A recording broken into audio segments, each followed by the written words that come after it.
سفری خود را جهت شناسایی با موضع‌های طبیعی و جغرافی و یادگاری‌های طبیعی تاجیکستان ادامه می‌دهیم. این نوبت سفر می‌کنیم به باغ طبیعی سری خاصار.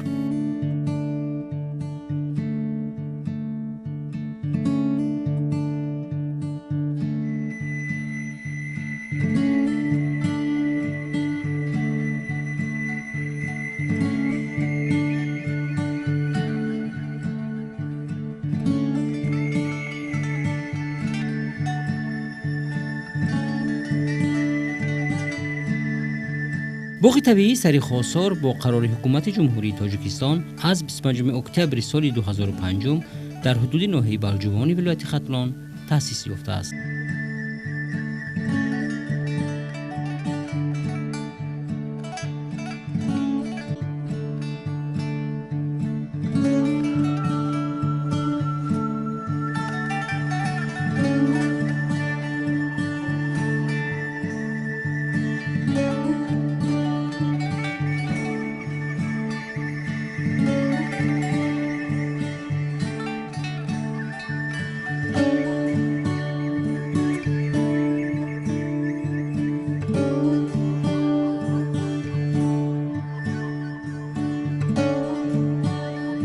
نام سری خاصار تاریخ کهن داشته معنی‌های زیادی دارد. به عقیده ساکنان محلی نام سری خاصار از نام دهه‌ای که آن در سر تپه سفید خاک جایگیر شده است، یعنی سری خاکسار گرفته شده است.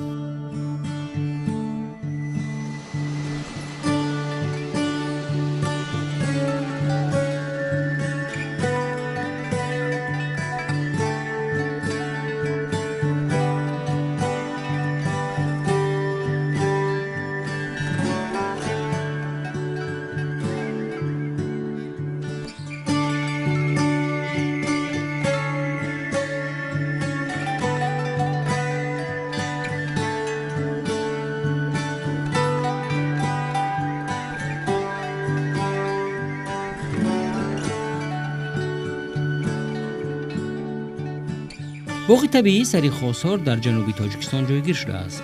این محفظه دارای جنگلزاری طبیعی و فلورا و فاونای گوناگون کوهستانی میباشد. در جنگل‌هایش نمودهای گوناگونی درختان، مخصوصاً چهارمغز یونانی خیلی زیاد با میخورد و اینجا دیگر درختان و بوته‌های نادر میرویند.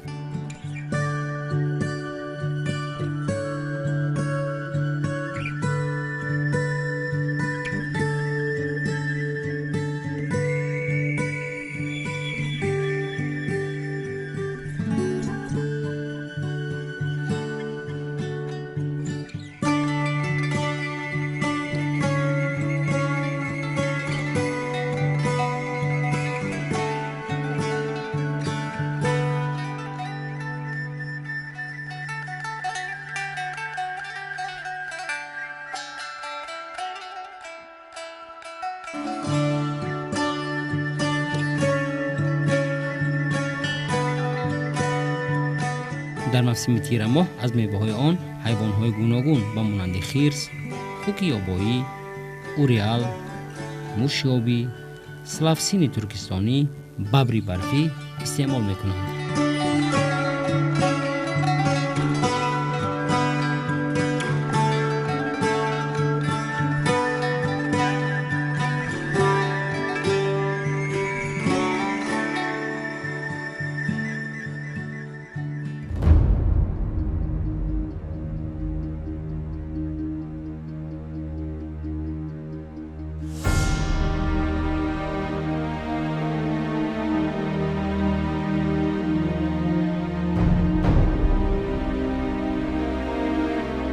ریلیف سری خاصار بسیار مرکب بوده با گوناگون شکلی خود از دیگر منطقه‌های جمهوری فرق می‌کند.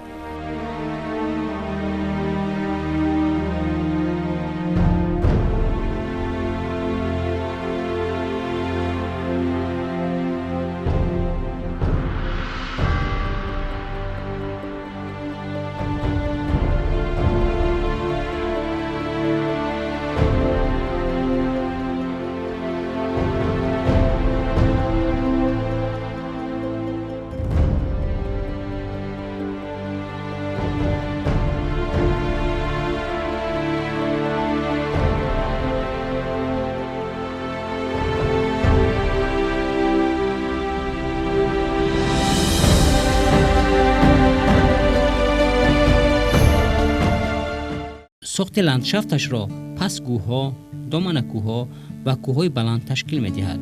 قسمت زیادی ریلیف این موضع را میان کوه‌ها تشکیل نموده، آنها در بلندی 1200 تا 3000 متر از سطح بحر جایگیر شده‌اند.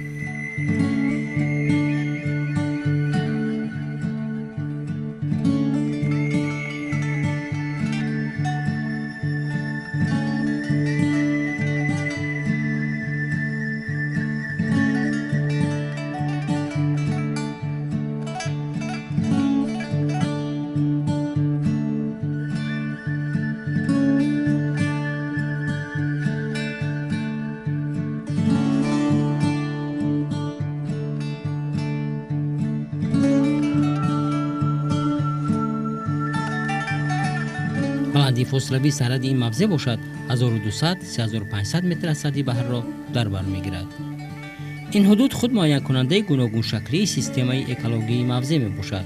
هیدروگرافی سرخاسار و دریاهای سرخاب، تیره، آب مزار، شوراب دریا، شرشره پشتی باغ تشکیل می کنند.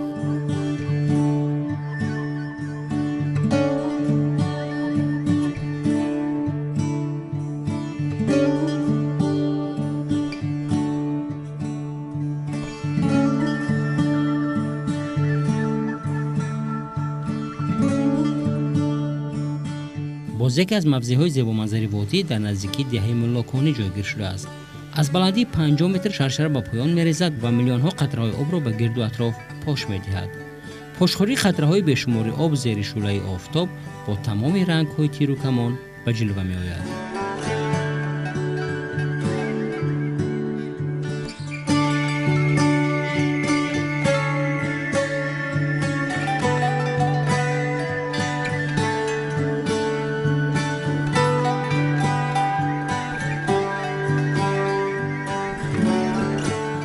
باغ طبیعی سرخاسار موضع سیاحی می باشد. اگر پیشتر رفتن به این موضع دشوار بود، پس امروز با بنیادی راه‌ها هر نفر می تواند از تماشای این گوشه زیبای تاجیکستان حلاوت برد.